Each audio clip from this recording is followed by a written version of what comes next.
Hey guys, in this video, we're going to take a look at how you can turn on or turn off live caption on the Samsung Galaxy S22 series. First, tap on the home button to go back to the home screen. And from the home screen, swipe down at the top and tap on the settings icon. In settings, go down and tap on accessibility. Next, tap on hearing enhancements. Then we go down and tap on live caption. Next, if you want to use live caption, you can tap on the toggle button to switch it on.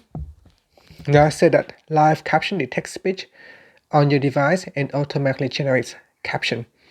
So whenever you play an audio or a media file, when your phone detects some audio, it will automatically shows the captions of those audio.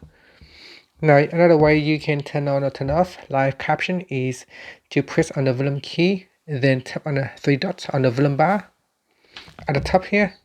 You can tap on that to turn on or turn off live caption at the top corner right here. And that's it. Thank you for watching this video. Please subscribe to my channel for more videos.